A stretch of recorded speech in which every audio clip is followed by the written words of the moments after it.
Buonasera da Sicilia 24, questi i nostri titoli di oggi. Indotta a fumare hashish e poi violentata, arrestato nel Messinese un uomo di 31 anni con l'accusa di violenza sessuale su una 14enne. Anche una 13enne avrebbe confermato di avere subito molestie. Torna libero dopo 25 anni Giovanni Brusca, il boia di Capaci. Fu lui a premere il telecomando. La vedova Montinaro dice: questa non è giustizia. Scusaci se non ti abbiamo salvato, dolore e rabbia. Il giorno dopo i funerali di Santoré, il pasticcere accoltellato a Ognina da un posteggiatore abusivo. Dal Comitato per l'Ordine e Sicurezza la decisione di rafforzare i controlli. I progressi ottenuti e le sfide ancora aperte. Il sindaco di Catania Enrico Trantino ha tracciato un bilancio a 2 anni esatti dall'inizio del suo mandato. Caos a 19, si corre ai ripari. Schifani annuncia interventi urgenti di ANAS per ridurre i disagi. Dal 20 giugno situazione più fluida. Per la Cassazione spiare i messaggi WhatsApp è reato, si rischiano fino a 10 anni di carcere. Basket, finisce il sogno scudetto per la Trapani Shark che perde anche gara 3 al Pala Leonessa, finisce 92-86 per Brescia.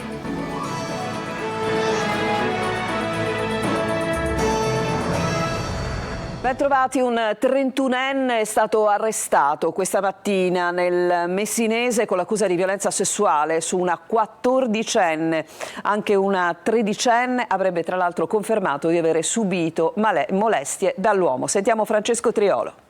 Prima l'avrebbe attirata in un'abitazione isolata, poi costretta a fumare hashish e quindi l'aggressione con l'accusa di violenza sessuale aggravata su una 14enne. È stato arrestato questa mattina all'alba un 31enne di Patti nel Messinese. Al giovane ad essere domiciliare è stato contestato anche il reato di violenza privata.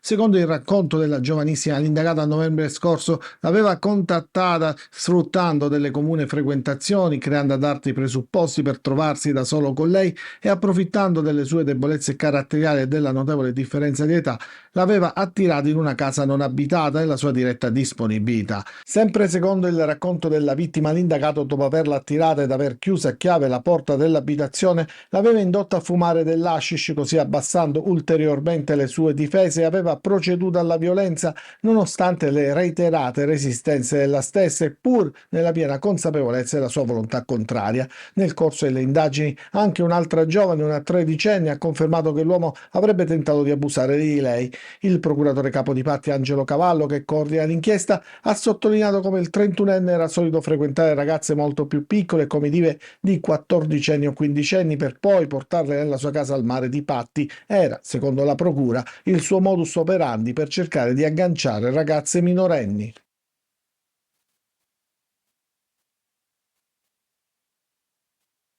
Della strage di Capaci. A fine maggio ha concluso il periodo di libertà vigilata. In tutto ha scontato 25 anni di carcere. Giusy Lazzara. È libero Giovanni Brusca, il boia che ha premuto il telecomando a Capaci e fatto sciogliere nell'acido il piccolo Giuseppe Di Matteo, figlio del collaboratore di giustizia Santino. A fine maggio sono trascorsi 4 anni di libertà vigilata, stabiliti dalla magistratura di sorveglianza. Era l'ultimo debito con la giustizia del boss di San Giuseppe Jato, responsabile di decine di omicidi e che dopo l'arresto e dopo un primo falso pentimento decise di collaborare con la giustizia. Brusca, killer feroce, aveva conquistato il rango di Scanna Cristiani. Il suo arresto nel 1996 nel Covo in provincia di Agrigento, poi in carcere ha trascorso 25 anni. Non mancarono le polemiche, l'indignazione per la sua scarcerazione e la decisione di sottoporlo alla libertà vigilata. Adesso il boss, da uomo libero, continuerà a vivere lontano dalla Sicilia, sotto falsa identità, e resterà sottoposto al programma di protezione. In questi anni di collaborazione si è autoaccusato di oltre 150 omicidi. Adesso la liberazione, che nel suo caso, come previsto dalla legge, ha visto applicare i benefici previsti per i collaboratori affidabili. E si riapre una ferita per i familiari delle vittime. C'è poco da dire, la legge è questa, così Alfredo Morvillo, fratello di Francesca, moglie di Falcone, accoglie senza commentarla la notizia della scarcerazione definitiva. Si dice amareggiata e indignata Tina Montinaro, moglie del caposcorta di Falcone. Credo sia indegno che Brusca sia libero, dice. Aspetto che la società civile si faccia sentire. Noi familiari, da 33 anni, non sappiamo la verità. A Catania è ancora forte la rabbia ma anche il dolore per il giorno dopo i funerali di Santore, il pasticcere accoltellato da un posteggiatore abusivo a Ognina. Dal Comitato per l'Ordine e la Sicurezza in Prefettura arriva la decisione di rafforzare i controlli. Sentiamo ancora Giusy Lazzara.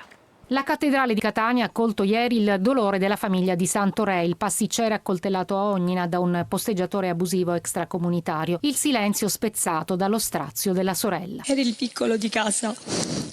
Quel giorno sei venuto da me sanguinante chiedendomi aiuto. Scusa se non sono riuscita a salvarti. C'è tanta rabbia, non si può accettare una morte così violenta, specchio di tutte le contraddizioni di Catania. E il vescovo Renna, diretto come sempre a dire che il sacrificio di Santo non deve cadere nel vuoto, vuoto riempito sempre più spesso da mani armate. Quella dei parcheggiatori e altro non è un'attività legale. Catania vuole risorgere e la misura in cui può risorgere è quella che bandisce le armi. Come si fa?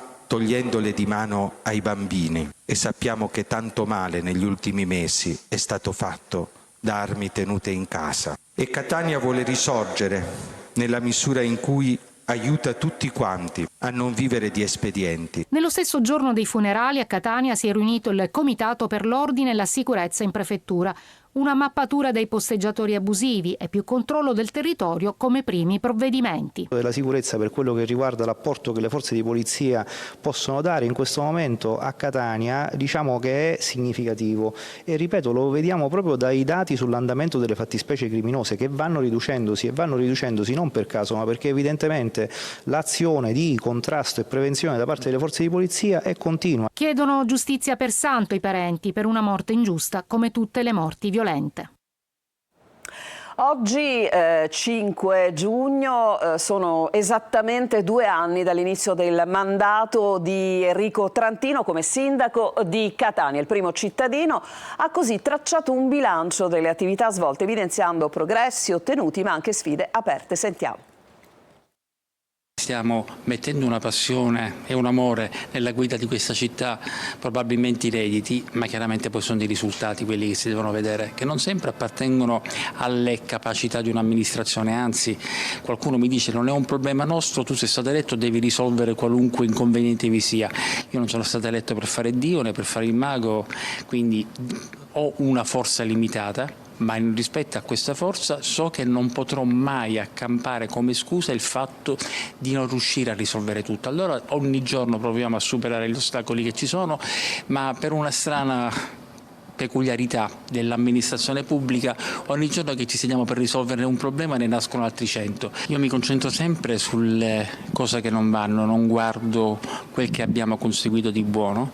Noi abbiamo consegnato tantissime opere alla città senza averle mai inaugurato, altre volte inaugurandolo ma non ci andavo io, proprio perché non voglio che il momento di consegna alla città sia il momento del sindaco, è la città che deve essere protagonista. È una città, come ha detto lei, stupenda, a col tempo estremamente difficile, dobbiamo collaborare soprattutto sui nostri concittadini, perché la pulizia, la cura, il rispetto di una città non possono certamente essere delegati solamente a chi la guida, ma devono essere una componente che deve mettere insieme tutti i cittadini, altrimenti non potremo mai migliorarla per come desideriamo. Il caos sull'autostrada 19 Palermo-Catania, interventi urgenti di ANAS per ridurre i disagi. C'è stata una conferenza stampa a Palazzo Orlean, Schifani ha dichiarato dal 20 giugno situazione più fluida, ma sentiamo come nel servizio di Marco Cullà. Evitare un nuovo 2 giugno, questo è l'obiettivo di Regione e ANAS per far sì che la 19 Palermo-Catania sia percorribile eliminando i tappi legati ai cantieri su Bagheria e Casteldaccia che hanno creato code di traffico chilometriche in questi ultimi giorni, in particolare per la festa della Repubblica. Tripli turni di ANAS per ridurre i disagi nel medio e lungo periodo sono stati annunciati oggi in conferenza stampa a Palazzo d'Orleans. Entro il 20 giugno, inoltre, sul cantiere di Casteldaccia sarà attivata la doppia corsia in direzione Palermo. Avremo pochissimi cantieri, grazie alla collaborazione e alla disponibilità di ANAS si ridurranno quasi tutti i cantieri, almeno del traffico estivo, proprio per alleviare le sofferenze dei turisti, dei cittadini che attraverseranno questa arteria strategica. Questo è anche un fatto molto importante, io ringrazio il dottor Gemme di questa disponibilità, perché sennò sarebbe venuto un mezzo disastro. Sarà inoltre attivato un canale di comunicazione ad hoc per informare i cittadini e utenti di ogni situazione specifica di traffico, cantieri e viabilità. Inizialmente, almeno fino al 20 giugno, ancora qualche disagio per la popolazione sul traffico, che però sarà risolto con una logica che abbiamo messo a punto in queste ore per modificare l'assetto stradale realizzando 2 corsie al posto di una. Saranno corsie più strette, avremo una sede di lavoro un pochino più sacrificata, ma sicuramente ridurremo i disagi. Cambiamo decisamente argomento. Spiare i messaggi WhatsApp è reato e si rischia grosso, pensate fino a 10 anni di carcere. Lo ha stabilito una sentenza della Corte di Cassazione in merito a una causa di separazione. Orazio Longo. Se siete in possesso della password d'accesso al telefono o ai social di vostra moglie o del vostro fidanzato e volete utilizzarla senza il suo consenso specifico, o se mentre dorme tentate lo sblocco facciale avvicinando lo schermo al suo viso, oppure ancora decidete di premere il suo pollice o l'indice sul tasto del fingerprint per sbloccare il cellulare, fate molta attenzione perché non è affatto una buona idea. Anche se avete una precedente autorizzazione da parte dell'interessato o dell'interessata, il rischio è grosso, fino a 10 anni di carcere. Lo ha stabilito la Cassazione, giudicando sul caso di 2 coniugi in vita di separazione. La Suprema Corte ha rigettato il ricorso dell'ex marito della donna, che era stato condannato dalla Corte d'Appello di Messina per avere prelevato chat da WhatsApp e registri di chiamate dai telefoni dell'ex moglie senza il suo consenso. L'uomo aveva estratto i dati da 2 cellulari, uno dei quali in uso alla donna, l'altro di lavoro poi scomparso, e li aveva consegnati al proprio avvocato per produrli come prova in giudizio, al fine di ottenere l'addebito della separazione. Secondo i giudici, i messaggi e le chiamate contenuti nei dispositivi sono tutelati come parte della sfera privata e riservata della persona. E questo anche con le applicazioni come WhatsApp, che devono essere considerate a tutti gli effetti sistemi informatici. Va da sé quindi che l'uomo abbia, scrivono i giudici, arbitrariamente invaso la sfera di riservatezza della moglie attraverso l'intrusione in un sistema applicativo che dovrebbe invece essere riservato al solo proprietario del mezzo. Il consenso temporaneo all'uso del telefono non elimina la responsabilità penale se viene superato il limite fissato dal proprietario del dispositivo. Adesso lo sapete. Salgono le temperature, aumenta il rischio incendi. I quartieri catanesi, San Giorgio e Librino sono invasi da cespugli ed erbacce. Basta davvero poco per scatenare i roghi. Sentiamo. Enormi cespugli secchi pronti a diventare e trasformarsi in inneschi pericolosi. Con l'aumento delle temperature aumenta il rischio incendi e sale la preoccupazione dei cittadini che ogni anno sono alle prese con l'emergenza incendi. Questa è l'attuale situazione sul viale Biagio Pecorino. SOS è già scattato a San Giorgio e Librino, dove vaste aree a ridosso delle abitazioni non fanno dormire sonni tranquilli ai residenti. Perché ci sono tutte queste vegetazioni, perché di botto può bruciare, anche brucia da sola. Può accendersi qualsiasi cosa e le case sono proprio attaccate, come vedete le case sono attaccate. Il territorio ricade sulla 6ª municipalità ed è proprio il presidente Valenti a ricordare gli interventi fatti. So che recentemente è stato effettuato appunto un appalto per quanto riguarda le linee tagliafuoco che dovrebbe cominciare a breve. Linee tagliafuoco che però vengono fatte a giugno inoltrato, non è un po' tardi? Siamo sicuramente un po' in ritardo, non dimentichiamoci comunque che il Comune ha dovuto affrontare delle difficoltà economiche, ma sono certo riusciremo anche ad effettuare questo lavoro. Siamo a ridosso della chiesa della Resurrezione del Signore ed il parco giochi che vi mostriamo è quasi inaccessibile, con le erbacce secche che invadono i sentieri rendendoli off limits. Situazione addirittura peggiore nel parco di Viale Nitta. Qui per 2 volte sono state messe a dimora migliaia di piante con fondi europei. Nel luglio 2024 tutte essiccate, nel novembre 2024 ripiantate, lo vedete. Le migliaia di piante che sono state nuovamente piantumate nell'area di Librino rischiano di incendiarsi, considerato che sono ormai coperte dalle erbe spontanee, e mi auguro che l'amministrazione possa intervenire in maniera celere per salvare questo progetto importantissimo per Librino, appunto. Nel giugno 2025 prossime nuovamente ad essiccare e ancor peggio di andare in fumo, per buona pace di chi da queste parti brucia soldi e speranze di rilancio.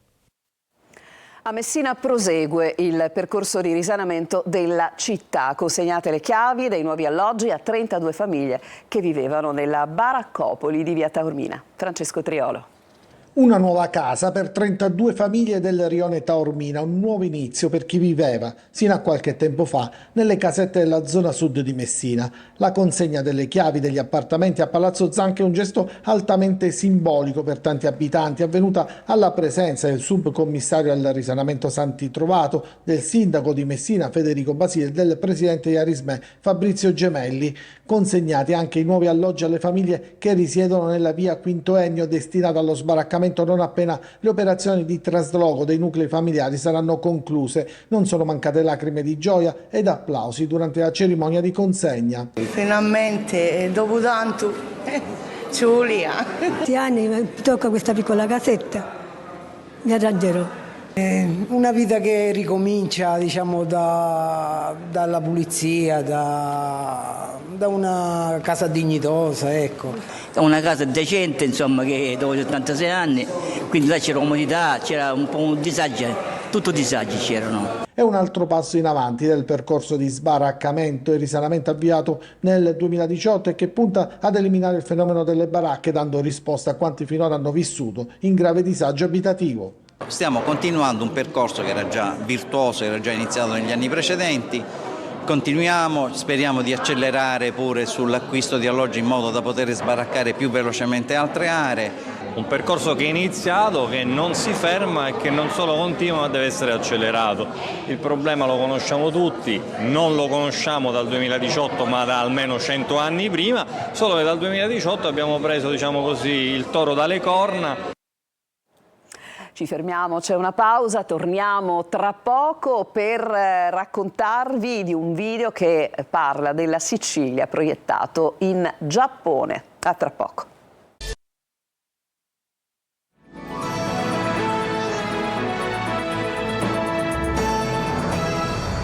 Seconda parte di Sicilia 24, un video promozionale per raccontare la Sicilia. Si tratta del filmato realizzato dal regista Vicky Gitto che parlerà dell'isola all'Expo 2025 che si sta svolgendo a Osaka, appunto in Giappone. Orazio Longo. Potrete viaggiare in giro per il mondo, ma solo in Sicilia troverete l'universo. Così inizia il video che vuole raccontare il patrimonio naturalistico isolano all'Expo di Osaka in Giappone. Una Sicilia in qualche modo inedita da scoprire. Il filmato, realizzato per conto dell'assessorato regionale al territorio e ambiente, è firmato da Vicky Gitto, uno dei pubblicitari più innovativi e visionari del panorama internazionale, fondatore dell'agenzia GB22 e rappresentante italiano del Cannes Lion Festival. A presentare l'anteprima a Palermo è stata l'assessore Savarino. È un racconto emozionante che parlerà delle nostre bellezze naturali. Sarà il bigliettino da visita della regione siciliana che questo assessorato porterà in giro per le esposizioni, le manifestazioni, i grandi eventi, a partire dalla prima vetrina più importante, che è quella di Osaka, dove sono previste oltre 28 milioni di presenze. Una Sicilia che va oltre i cliché, spiega il regista Gitto, con un racconto fatto da una giovane viaggiatrice che sulle immagini che scorrono racconta le bellezze di Trinacria, dalla riserva dello Zingaro alle saline di Trapani, l'oasi di Vendicari e l'Etna, grotte, isole, fiumi, faraglioni, la Scala dei Turchi e tanto altro ancora. Un percorso di valorizzazione che ha l'obiettivo di portare al 30% entro il 2030 la parte di territorio protetto in Sicilia. Solo se noi siciliani ci innamoriamo delle nostre bellezze naturali, impareremo anche ad apprezzarle di più e a farle conoscere al resto del mondo. Inaugurato il murale di Schillaci, di Totò Schillaci, al CEP, il quartiere di Palermo, dove è nato l'eroe di Italia 90. Sentiamo Marco Cullà.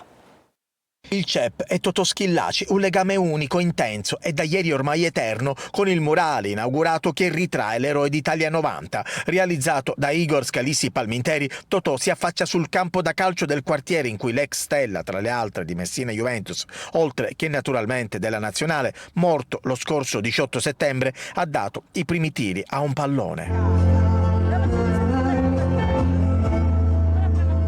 Totò sta guardando la sua di piazza. Totò ha giocato qui in questo campetto, ha dato i suoi primi calci, il suo primo calcio al pallone, si è distinto da tante persone ai tempi, perché comunque sappiamo in che periodo difficile ha vissuto Totò. In questo spazio al CEP verrà realizzato un campo di calcio a 5 sotto lo sguardo di Schillaci. Poi verrà anche intitolata una strada al campione palermitano, come annunciato dal sindaco Roberto Lagalla. Ieri presente la famiglia e le istituzioni, anche il suo ex compagno Stefano Tacconi, che ha voluto ricordare Totò. Dovevamo rivederci a Montecatini, ha detto l'ex portiere. Lui voleva vedermi a tutti i costi, ma è morto pochi giorni prima. Il CEP che riparte dalle gesta del suo campione. Sia dei ragazzi del CEP che dei quartieri dintorno, sia di Palermo e non solo. Io spero che Totò sia una fonte di ispirazione, sia come persona che soprattutto come calciatore, perché Totò è stata una persona umilissima. Ci fermiamo ancora, c'è un'altra pausa, in chiusura il basket con il sogno infranto di Trapani Shark.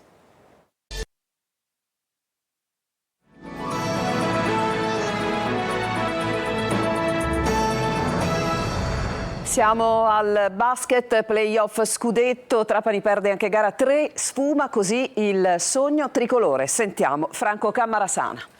Ci ha provato la Trapani Shark a fare l'impresa, ma non ci è riuscita. È finita 93-86 la gara 3 della semifinale scudetto, risultato che consegna alla Germani Brescia, che aveva vinto le 2 precedenti gare, la prima partecipazione della sua storia ad una finale per lo scudetto tricolore. La Trapani Shark ha disputato nel complesso una buona partita, più di una volta ha messo il naso avanti nel punteggio, ma le troppe palle perse, l'aver concesso ben 50 tiri liberi e la scarsa percentuale nel tiro da fuori ne hanno determinato l'uscita di scena. La delusione per l'esito della semifinale scudetto però non sminuisce i meriti della squadra granata, che da neopromossa è stata una delle protagoniste della Serie A1, chiudendo la stagione regolare al secondo posto in classifica alle spalle della Virtus Bologna. Si conclude con questo servizio, questa edizione di Sicilia 24. Grazie per l'attenzione a tutti voi, una buona serata.